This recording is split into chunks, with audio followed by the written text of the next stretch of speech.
Okay, so in addition to our basic counting rule, which says multiply individual number of outcomes together to get a total, we also defined an NPR function when we're taking permutations and an NCR function when we're taking combinations.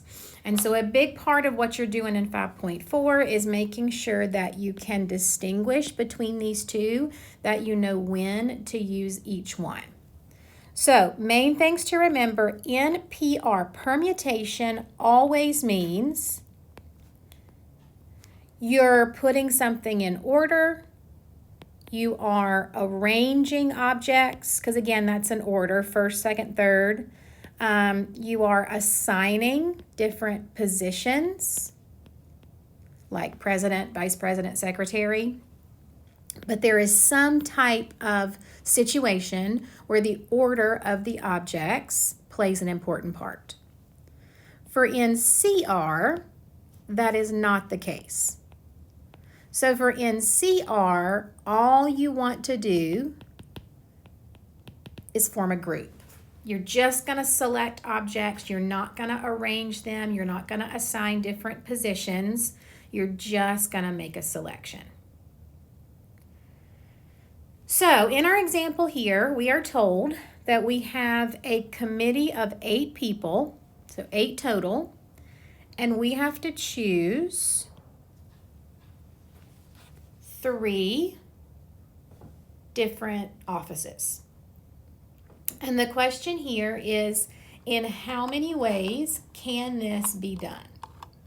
Now, in general, when you're dealing with assigning offices, especially ranked offices like what you see here, what you're dealing with there is a permutation. So if I wasn't told anything different here, like, I didn't care about the order, I didn't care about the assignments, anytime I'm assigning these ranked offices, I'm going to use my NPR function. N is the total number of objects that I have to choose from, in this case, 8 people. And R is the number of assignments that need to be made, president, vice president, secretary. Now, in your notes for 5.4, you were shown how to evaluate the NPR function using the formula and using factorials, but you were also shown how to do this using your graphing calculator as well as Excel.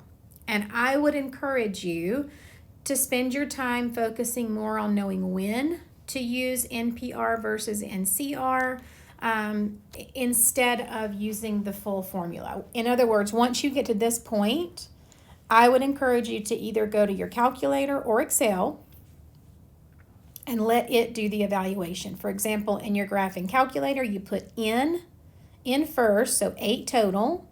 You go to your math menu, over to probability, PRB,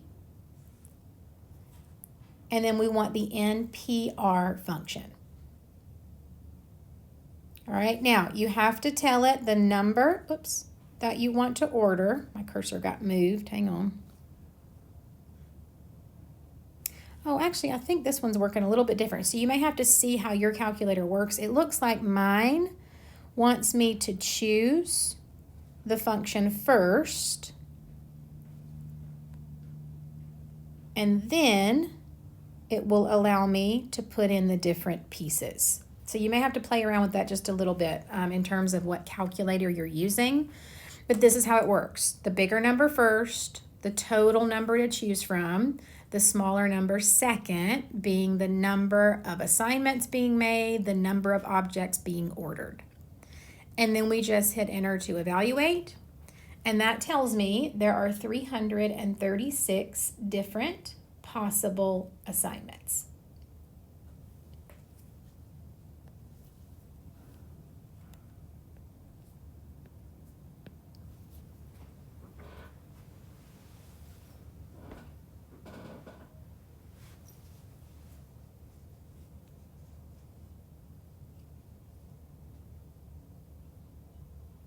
Now, in our second example, we are told 2 of the committee members are Ellen and Jose.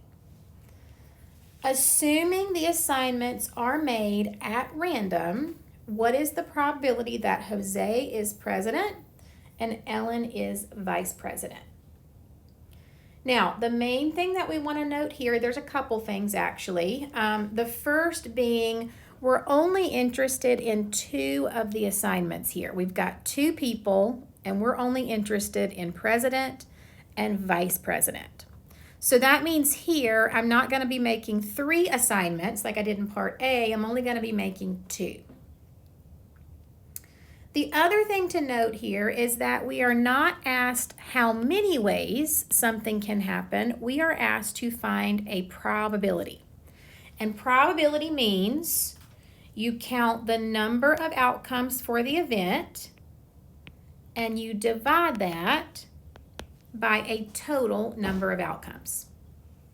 Now, I like to start with the total just to kind of get my mind thinking about exactly what's happening here. And so if I were going to start with the total here, I would say this is a situation where I have still 8 total, right? Still a committee of 8 people, but I'm only interested in making 2 assignments. So this is going to be an NPR function from 8 total, but only selecting 2, president and vice president. Now, the question here says, what is the probability that Jose is president and Ellen is vice president? What you have to understand here is that this is asking you to look at one particular assignment, right? One particular assignment. This is saying you have one particular person for president, being Jose, and you have one particular person for vice president. All right? Even if you multiply those 2 things together, like your counting principle, right? It's still telling you this is one particular assignment of offices. So the number of outcomes for the event is 1. The number of outcomes total, if we come back over here and use our NPR function, for only 2 assignments is 56. And so my probability for this particular assignment would be 1 in 56. Now, notice the change in wording for C. What is the probability that either Ellen or Jose is president and the other is vice president? This is not stating that a particular person is in each office, all right? It's just stating that the 2 people chosen for these 2 positions are Ellen and Jose. So the difference here is you're not actually assigning each office. You're just looking at selecting the 2 people who would be selected for president and vice president. So in this case, when I go to do my probability,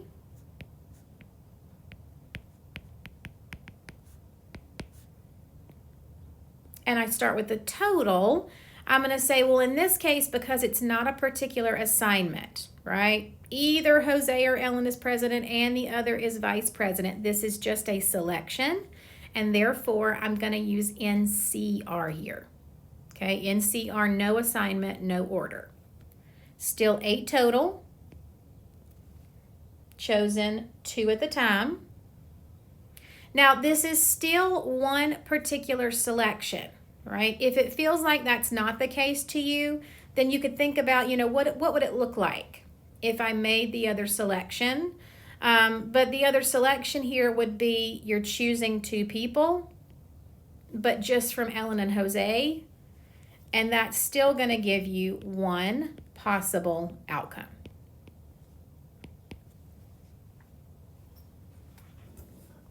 So this time, if I'm not interested in the actual arrangement, but just the selection, I'm going to use NCR.